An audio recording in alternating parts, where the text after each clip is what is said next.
आदमी देखो देखो हम लोग कॉलिगेटिव प्रॉपर्टी पढ़ रहे हैं ना। कॉलिगेटिव प्रॉपर्टीज के बारे में क्या जानते हैं हम लोग? सिंपल सा अगर बात करें तो कॉलिगेटिव प्रॉपर्टी का मतलब होता है किसी भी सॉल्यूशन का वैसा प्रॉपर्टी, किसी भी सॉल्यूशन का वैसा प्रॉपर्टी जो सिर्फ इस बात पर डिपेंड करता है कि उसमें अमाउंट ऑफ सॉलिड कितना है, यानी कि नंबर ऑफ सॉलिड पार्टिकल्स कितना है। ठीक है, उसका नेचर कैसा है इससे कोई मतलब नहीं, उसका साइज कैसा है उससे कोई मतलब नहीं है, उस पर चार्ज है कि नहीं है उससे कोई मतलब नहीं है। मतलब जो प्रॉपर्टी सिर्फ नंबर ऑफ सॉल्यूट पार्टिकल पर डिपेंड करेगा उसको हम बोलेंगे कॉलिगेटिव प्रॉपर्टी है। 4 कॉलिगेटिव प्रॉपर्टी पढ़े थे हम लोग, 4 ना, जिसमें पहला हम लोग पढ़ लिए है लोअरिंग ऑफ वेपर प्रेशर। अब एक और हमें पढ़ना है जिसका नाम है एलिवेशन ऑफ बॉइलिंग पॉइंट, और यह elevation of boiling point lowering of vapour pressure से डायरेक्टली रिलेटेड है। ठीक है, एलिवेशन ऑफ बीपी, बीपी मतलब बॉइलिंग पॉइंट, बीपी मतलब ब्लड प्रेशर ने, बायोलॉजी वाला बीपी मतलब boiling point, not blood pressure. ठीक है, याद रखना, एलिवेशन मतलब बॉइलिंग पॉइंट, सॉरी बीपी मतलब बॉइलिंग पॉइंट। अभी हमारा टॉपिक क्या है? Elevation of boiling point. अब देखो ये बॉइलिंग पॉइंट क्या होता है, फिर एलिवेशन ऑफ बॉइलिंग पॉइंट क्या होता है। तो सबसे पहले ये जान लो कि एक्चुअली में बॉइलिंग पॉइंट क्या होता है। ठीक है, तो तुम लोगों को पीछे हम पढ़ाए थे कि बॉइलिंग पॉइंट क्या होता है, तो तुम लोग को याद नहीं होगा, ये मुझे 100% गारंटी है, मैं गारंटी देता हूँ तुमको याद नहीं होगा। चलो देखो हम क्या करते हैं, एक कंटेनर लेते हैं। ठीक है, अब इसमें लिक्विड भरा हुआ है, क्या भरा हुआ है? लिक्विड। और यह जो तुम्हारा कंटेनर है यह क्लोज कंटेनर है। कितना कंटेनर? कैसा?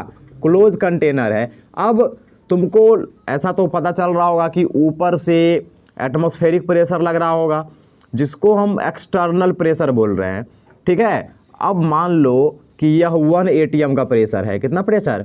1 atm, यानी कि इस लिक्विड के ऊपर बाहर से प्रेशर लग रहा है जिसको हम बोल रहे हैं एक्सटर्नल प्रेशर या एटमॉस्फेरिक प्रेशर, और यह 1 atm का प्रेशर लग रहा है। जब इस लिक्विड को हम गर्म करना चालू करेंगे तो सब लोगों को पता होगा क्या होगा, यहाँ पर वेपर बनेगा, वेपर बनेगा ना, और यहाँ पर जो वेपर बनेगा वह वेपर लिक्विड पर प्रेशर लगाएगा जिसको हम लोग क्या बोलेंगे? Vapour pressure. तो ये हमारा वेपर प्रेशर है। अब यहाँ पर 2 प्रेशर लग रहा है, एक एटमॉस्फेरिक प्रेशर यानी कि एक्सटर्नल प्रेशर और एक वेपर प्रेशर। मान लो यह 1 atm का प्रेशर है, तो ऐसा तो नहीं है कि वेपर प्रेशर डायरेक्टली 1 atm का बन जाएगा, ऐसा होगा? नहीं होगा। मान लो कि इसमें पानी भरा हुआ है, इसमें क्या भरा हुआ है? पानी। ये जो लिक्विड हमने भरा है वो कौन सा लिक्विड है? वाटर है वो। अब जब हम 50 डिग्री सेल्सियस टेम्परेचर पर गर्म करेंगे तो हो सकता है वेपर प्रेशर 0.5 atm का बने। मान लो जब हम 60 डिग्री टेम्परेचर करेंगे तो थोड़ा और वेपर प्रेशर बढ़ेगा, तो मान लो 0.6 atm का प्रेशर लग जाएगा।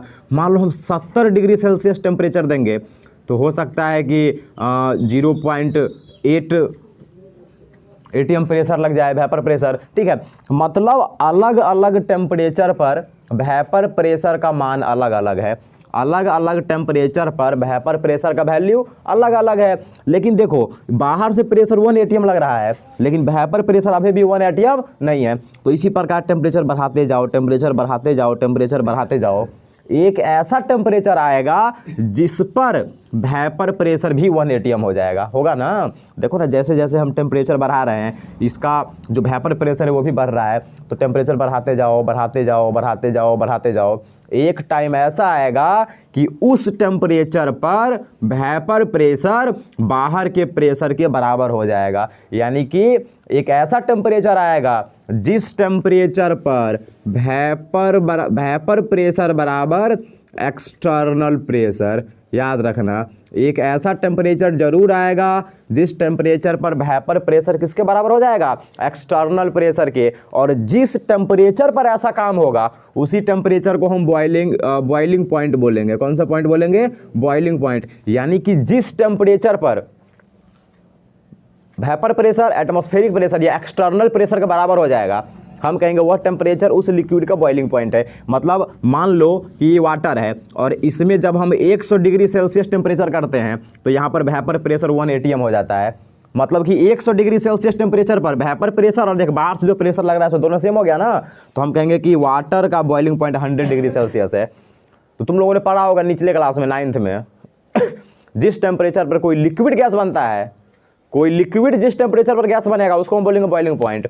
यहाँ पर एक अलग लेवल का डिफिनीशन है, थोड़ा सा स्टैंडर्ड लेवल का, ठीक है। तो यहाँ पर बॉइलिंग पॉइंट का क्या डिफिनीशन है, जिस टेम्परेचर पर वेपर प्रेशर एक्सटर्नल प्रेशर के बराबर हो जाएगा, जिस टेम्परेचर पर vapour pressure of liquid is equal to external pressure, उस पॉइंट को हम क्या बोलेंगे, या उस टेम्परेचर को क्या बोलेंगे, बॉइलिंग पॉइंट। अब ये तुमको समझ में आ गया कि हम बॉइलिंग पॉइंट क्या बोलेंगे। देखो जनरली बॉइलिंग पॉइंट पर मतलब ये जो तुम्हारा मान लो कि वाटर है, अब वाटर का बॉइलिंग पॉइंट होता है 100 डिग्री सेल्सियस। इसका क्या मतलब हुआ कि 100 डिग्री सेल्सियस पर वाटर का वेपर प्रेशर 1 atm होगा। कितना होगा, 1 atm, एटमॉस्फेरिक प्रेशर के बराबर हो जाता है। मतलब किसी भी लिक्विड का vapour pressure normal boiling point पर एटमॉस्फेरिक प्रेशर के बराबर होगा, 1 atm के बराबर होगा। तो कल अपने पास एक क्वेश्चन था H2S वाला, तो उसमें हमको दिया था कि STP पर निकालो, तो हमको वहां पर क्या था, यही नहीं था, वेपर प्रेशर नहीं पता था सॉल्यूशन का। कहीं पता था, नहीं पता था, वेपर प्रेशर पता ही नहीं था। तो वहाँ पर हम निकाले थे ना कि 0.987 बार होगा। तो वहाँ पर ये यही बात है कि सिंपल जो बॉइलिंग पॉइंट होता है STP होता है, उस STP पर सॉल्यूशन का वेपर प्रेशर एटमॉस्फेरिक प्रेशर के बराबर होता है। जनरली 1 atm होता है, 1 atm को बार में कन्वर्ट कर सकते हो, कोई दिक्कत नहीं है। तो ये तुम्हारा बॉइलिंग पॉइंट हो गया कि जिस टेम्परेचर पर कोई मतलब जिस टेम्परेचर पर वेपर प्रेशर एक्सटर्नल प्रेशर के बराबर हो जाएगा। अब देखो तुम लोगों ने ये भी पढ़ा था कि मान लो कि यह वाटर है, ये क्या है, इसमें वाटर भरल है, वाटर भरा हुआ है, इसको हमने पैक कर दिया, तो अब नीचे से गर्म कर रहे हैं। तो सिंपल सा फंडा है कि इसमें क्या होगा, इसमें वेपर बनेगा ना, इसका कुछ ना कुछ वेपर प्रेशर होगा। लेकिन अगर ये प्योर वाटर है तब, अगर ये प्योर वाटर है तब, अब मान लो ये प्योर वाटर है तब इसका बॉइलिंग पॉइंट कुछ न कुछ होगा ना। मान लो कि इसका बॉइलिंग पॉइंट है TB0, TB हम बॉइलिंग पॉइंट मान रहे हैं, ठीक है। बॉइलिंग पॉइंट ऐसा क्या है, TB0 किसका, ये क्या है, TB0 क्या है, boiling point of pure solvent, boiling point of pure solvent. तो ये इसका बॉइलिंग पॉइंट होगा कुछ ना कुछ, TB0 हम मान लिए, ठीक है। अब मान लो इसमें जब हम सॉल्यूट डालेंगे, क्या डालेंगे, सॉल्यूट, जब इसमें हम सॉल्यूट पार्टिकल्स डालते हैं तो तुम लोगों को पता होगा वेपर प्रेशर घट जाता है, यही होता है ना। अगर अपने पास एक प्योर सॉल्वेंट है और जब उसमें हम सॉल्यूट पार्टिकल्स ऐड करेंगे तो क्या होगा, उसमें उसका वेपर प्रेशर घटेगा। अब सोचो इसका वेपर प्रेशर घट रहा है रेलर का, वेपर प्रेशर और घट रहा है, तो क्या करना पड़ेगा, हम चाह रहे हैं कि वेपर प्रेशर ATM के बराबर हो, 1 atm के बराबर, और यहाँ पर वेपर प्रेशर और घटिए गया। तो हमको मान लो कि पहले 100 डिग्री सेल्सियस पर, 100 डिग्री सेल्सियस टेम्परेचर पर वेपर प्रेशर 1 atm के बराबर हो रहा था, अब ना होगा, क्यों, क्योंकि वेपर प्रेशर घट गया।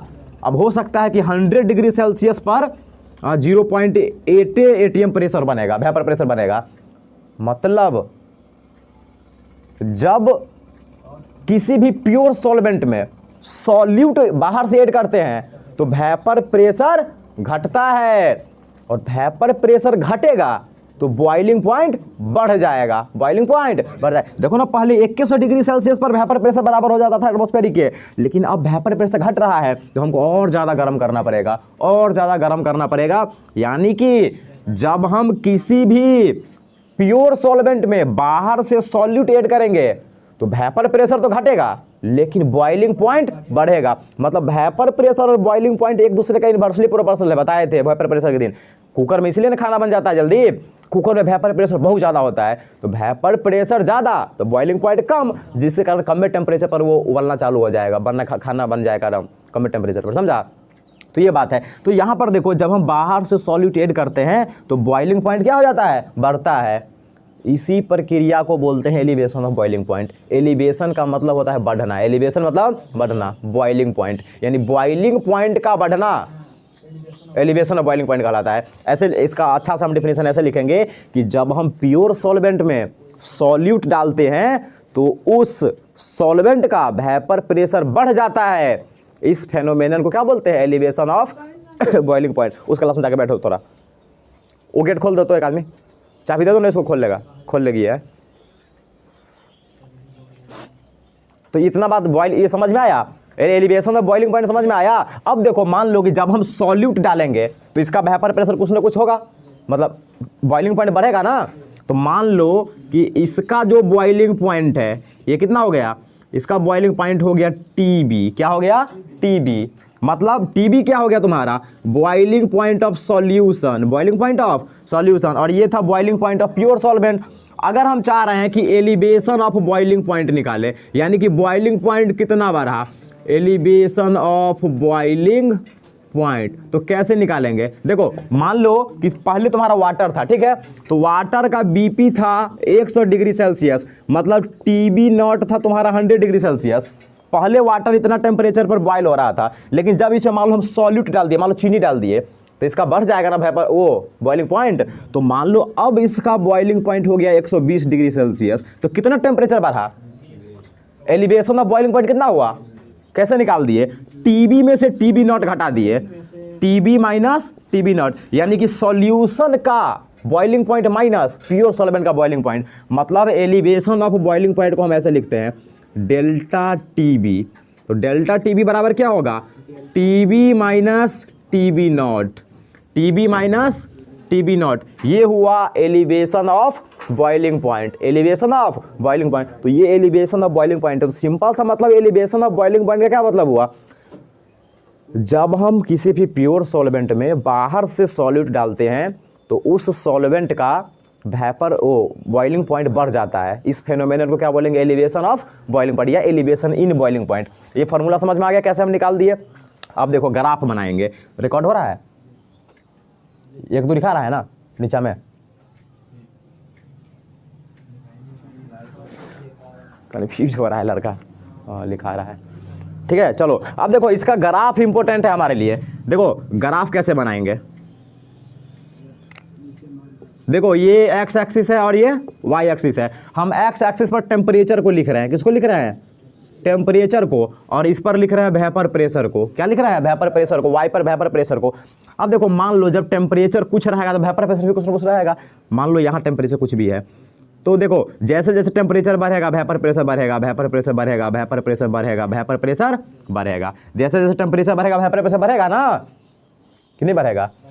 अब मान लो यहाँ पर ये एक ऐसा टेम्परेचर है, ये 1 atm है, ये बाहर से प्रेशर लग रहा है, मतलब अगर वेपर प्रेशर यहाँ पर पहुँच जाएगा तो हम कहेंगे 1 atm है। तो देखो वहाँ यहाँ पर पहुँच गया ना, मतलब जब टेम्परेचर ये था, ये वाला यहाँ का टेम्परेचर, तब वेपर प्रेशर 1 atm के बराबर हो गया। मतलब ये वाला पॉइंट क्या है, बॉइलिंग पॉइंट है। किसका बॉइलिंग पॉइंट, प्योर सॉल्वेंट का। तो ये टीबी नॉट है, ठीक है। तो हम लिख देते हैं ये सॉल्वेंट के लिए है, प्योर सॉल्वेंट के लिए। किसके लिए, प्योर सॉल्वेंट के लिए। अब क्या होगा, अब हम सॉल्यूशन का बात कर रहे हैं, तो जब सॉल्यूशन का बात करेंगे तो उसी टेम्परेचर पर वेपर प्रेशर कम होगा, पता है ना ये बात। अब यहाँ से स्टार्ट करेंगे, देखो अब फिर क्या होगा, बढ़ेगा बढ़ेगा बढ़ेगा बढ़ेगा, फिर एक ऐसा टाइम आएगा कि 1 atm के बराबर हो जाएगा। अब ये वाला देखो, ये वाला पॉइंट बॉइलिंग पॉइंट हो जाएगा ना, लेकिन ये सॉल्यूशन का है तो टीबी। तब यहाँ पर देखो टीबी नॉट कम है, कम में टेम्परेचर पर वो, मतलब इसका बॉइलिंग पॉइंट कम है, प्योर सॉल्वेंट का बॉइलिंग पॉइंट कम है लेकिन सॉल्यूशन का ज़्यादा है, पता चला ना। तो ये वाला जो तुम्हारा गैप निकल रहा है, ये वाला गैप दोनों के बीच में, इसी को बोलते हैं एलिवेशन इन बॉइलिंग पॉइंट, ठीक है। टीबी में से टीबी नॉट घटा देंगे तो एलिवेशन। अब देखो ये जो फर्क नजर आ रहा है तुमको दोनों के वेपर प्रेशर में, इसको बोलते हैं डेल्टा पी, डेल्टा पी, मतलब दोनों के वेपर प्रेशर में कितना फर्क आया उसको बोलेंगे डेल्टा पी, ठीक है। तो ये ग्राफ समझ में आया। तो इतना बात है एलिवेशन ऑफ बॉइलिंग पॉइंट में। अब ये तुमको एक और क्वेश्चन पूछेगा, कहेगा प्रूफ करके दिखाओ। हम कैसे समझे कि elevation of boiling point colligative property है, यानी कि तुमको ये प्रूफ करके दिखाना है क्या, कि एलिवेशन इन बॉइलिंग पॉइंट एक कॉलिगेटिव प्रॉपर्टी है। हमको ये दिखाओ, प्रूफ करके दिखाओ, सिद्ध करके दिखाओ कि यह सिर्फ अमाउंट ऑफ सॉल्यूट पार्टिकल पर डिपेंड करता है।